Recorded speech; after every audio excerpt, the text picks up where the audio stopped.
Hey, what's up guys, it's ElasticSpyder here, and in today's video we are going to be looking at the Tier 8 Japanese destroyer, the Akizuki.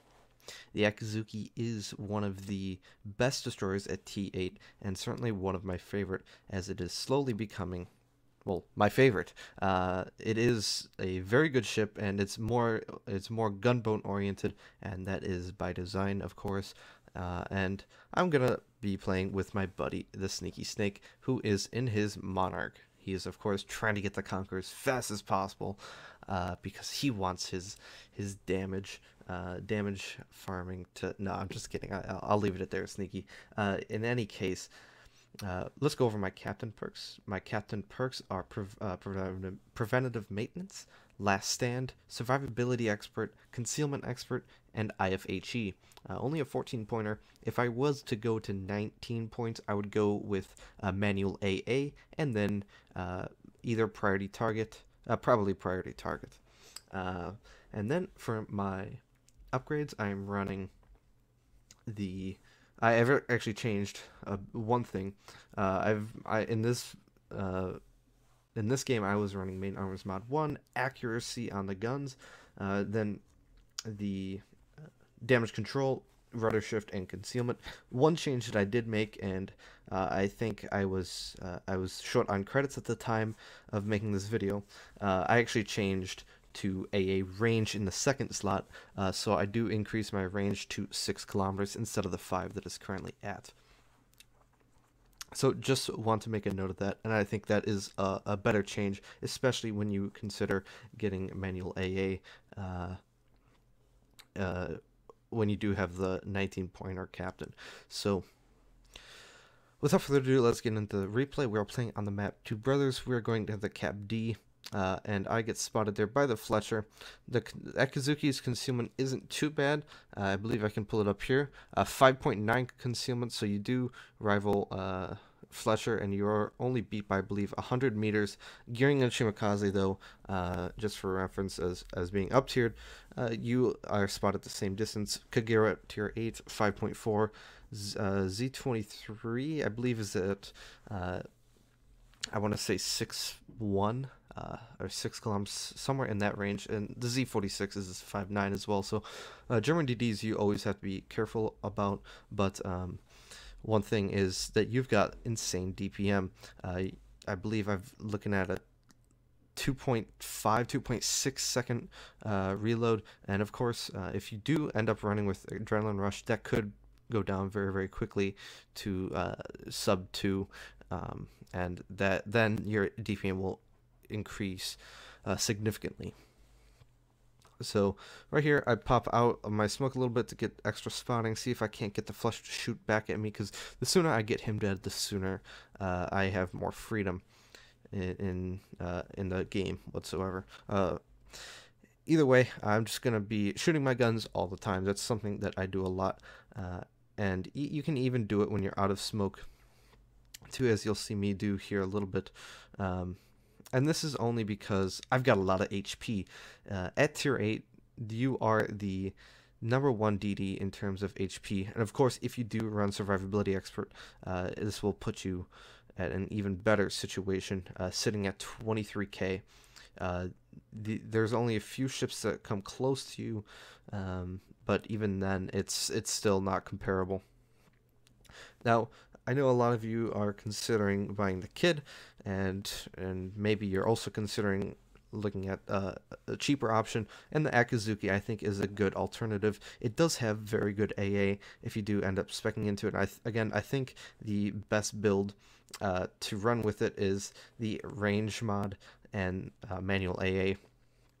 Of course, slapping AFT on there for longer gun range with these 100 mils isn't a bad idea either, but I feel that the 12.5 kilometer range is more than enough for me personally. However, if you are, I'm also a person, just for reference, a person that likes Des Moines range mod. I think it's better then reload or Des Moines reload mod instead of Des Moines range mod. That's only because I'm comfortable with positioning myself in very good positions to take advantage of the reload.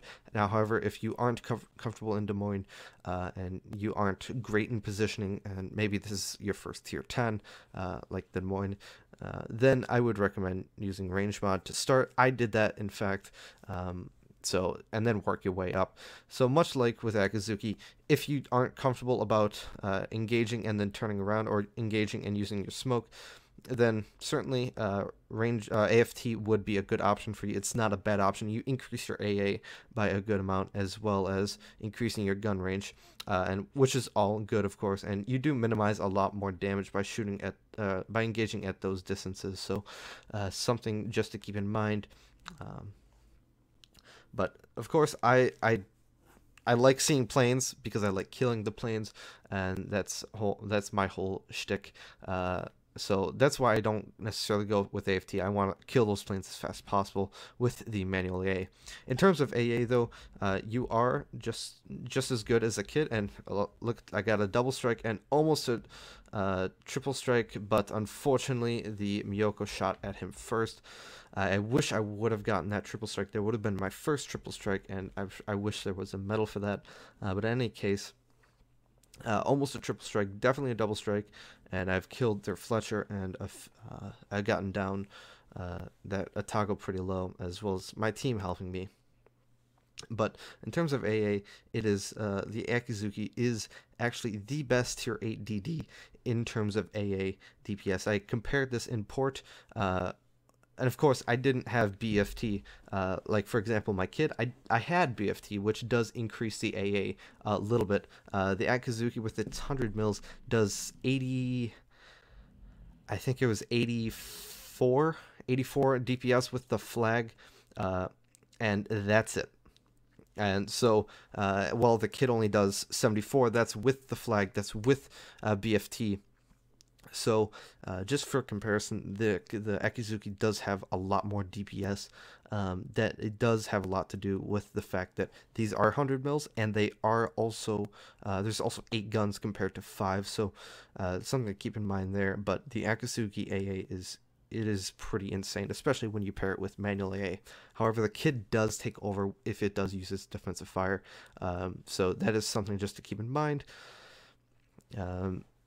So if you are looking for an insane AA boat, again, the Akizuki is a good alternative to the kid, but the kid, I think, is still the strongest. So right there, I tried to use the Fletcher smoke that he popped a while back to my advantage, but unfortunately, I was not able to do that. I popped my TRB. Of course, I'm running all premium consumables, as you should. And I launched my torpedoes on the line. If you don't have enough credits to run, I would recommend smoke, then torpedo reload, then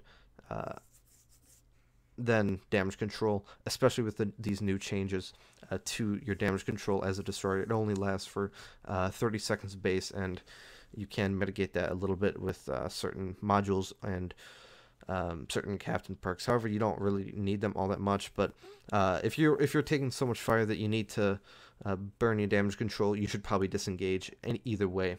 So Sneaky takes a nice shot, and he actually went back to B. He ended up taking out that New Orleans. I'm going to stay here and kind of burn down these battleships. I noticed that a Cyclone's coming in, so I don't want to use my last smoke. That is something with this build that you have to take into account, is that you don't have Superintendent. Therefore, you do struggle a bit with in terms of using your smokes and using your consumables. So that is something else you could do. Another build that you could build would be, instead of using Survivability Expert, using Superintendent, and that way you can smoke up, and that does indirectly increase your survivability. So that is also nice. This Minsk, he is not doing a good job charging me here.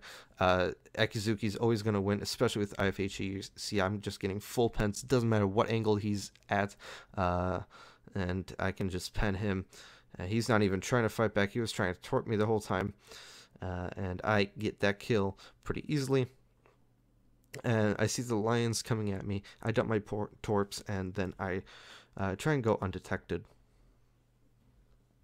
So the reason I want to go undetected is because I don't want him shooting at me anymore, and I don't want to blow my smoke because I don't know where the other two battleships are, so I want to try and conserve that as much as possible. Torpedoes don't look good anymore unless he slows down, which he might actually. I might actually just clip him with one in the rear end. Nope, I didn't get it. Probably should have launched my torpedoes a little bit further ahead, since I did see that North Cal trying to engage him. So a bit of a misplay on my part, but in the end, it should be okay. Because we do have backup here. Switching to AP, and let's start railing this guy. The only reason I do recommend shooting here is because the lion's the only guy that I can see, and his guns are not facing me. Of course, his back turret is turning towards me, but there's only so much a back turret can do. And most of the time, most players won't even pay attention to that back turret. In this case, he does. He hits me with 2 shells. Since I was sitting broadside, those are all overpens, and it ended up being okay.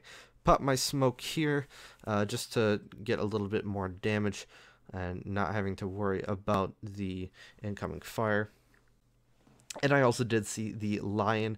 If you look at the map, I6 is coming out into the spotting range soon, so by the time he comes, I should have like about 30 seconds here, and the turpets that hasn't been spotted in a while is likely to come back as well. I think I did pop my smoke a little bit prematurely here, but that should be okay. It shouldn't be that big of a problem. Letting my battleships tank, of course, just using my DPM here, just trying to get some sort of hits. Unfortunately, I was a little bit unlucky. I'll just wait, be patient. We have the lead sneaky cleaned up at B, and our Otago looks like he's about to go cap A. So just a waiting game at this point. The lion should be spotted somewhat soon, and there you go. Crawl back into my smoke, and let's try and start a fire. There we go. Try and burn some damage cons. I know he's going to turn in because he does see the Izuma right there, so I fire my torps a little more to the left than the indicator says. Get another fire. Looks like on the superstructure. And it looks like this guy is going to be burning for a while. Of course, it is Alliance, so he does get the super heal, which is a bit unfortunate for me. And the other unfortunate thing for me is that I actually missed my torpedoes. There's a nice battleship size gap between them. And here we go, trying to shoot at the bow. I know I'm not getting pens, but all I really want in this situation is fires. The other alternative would be to shoot at the superstructure, but it is quite saturated already, so just something to keep in mind. I was actually going to use my my reload booster on the lion and hope to torp him, but seeing that this lion is using his heal, I have to use my torps on this guy, and then I've got a 2-minute cooldown. He's gonna die. Get an arsonist from torpedoes, which is kind of funny. So I did a lot of damage to that guy, and let's just see how much I can do to this lion before the game ends. Akizuki turrets turn decently fast for an IJN Destroyer, that is, but I'm just gonna be belting AP into him. Someone's gonna die soon, and that wraps the game up. Alright guys, looking at the post-battle results, 541k credits, 12k XP, Arsonist, double strike, almost a triple strike, 163k damage, 457 shell hits, 4 torpedo hits on that lion, one plane shot down, no carry in the game, so couldn't really test my A all that much, but again, I don't have a very good captain built into this guy yet, so that is something you have to consider as well. 4 ships killed though, 6 fires, 4 floods, 1 defended ribbon, and 1 assisted base capture.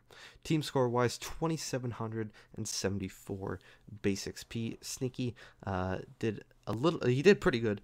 He was just below me at 2381 in the Monarch, which is kind of a more difficult ship to play for most. He made that work pretty well, so good job, Sneaky. Detailed report wise, high explosive 61k, armor piercing 16k. A lot of times you'll be shooting AP at broadside cruisers at their like armor belt or superstructure, and same thing goes for battleships. You can actually start shooting at decent ranges, like 7-8 kilometers. So, and that puts you at a good position where you can smoke and start pelting them. So, just things to keep in mind. 53k with torpedoes. They are decently hard hitting torpedoes. But of course, you only get 1 set, and then you have to use your TRB. If that's not up, then you gotta wait 2 minutes. So something to keep in mind when using your torpedoes. It's much like the Kid in that respect, except you don't get the TRB on the Kid. Fires and Floods, 30k. Most of it looked like it was on the line itself. So yeah, pretty good game. I don't know how well distributed the damage is, but in any case, I'll take it. Potential damage fired my way, not a lot. Of course, in a DD, you don't really want to be getting shot at all that much. You kind of want to be spotting and staying stealth, and not tanking. Tanking is the role of the battleship, but you do want to be in close and personal, and of course, capping. So, damage received 12k. I still had a lot of HP left, nearly half, so I wasn't too worried about pushing these battleships when they were focused on other targets like our battleships, who were doing a good job of pushing. So, in any case, looking at the credits, 361 grand at T8, not a bad money maker. I don't have any money flags on this. I don't think so anyway. But 361 grand is not bad. Of course, I do have premium, but that is a whole different monster that I don't want to tackle right now. And then, of course, Commander and regular XP is all nice and dandy. I do have Ocean Soul, so I believe that's 20% bonus, or 15. So, okay, I do have the camo. So, I hope you guys enjoyed this video. If you did, leave a like. If you didn't, leave a dislike. And, of course, subscribe if you're not subscribed. We are almost at 2K. I say almost. We're about 1,600, closing in on 17, and also closing in on 2,000. And we really do appreciate all the support you guys have given us. So I do thank you for that. Without further ado, I will see you guys in the next video. Have a good one.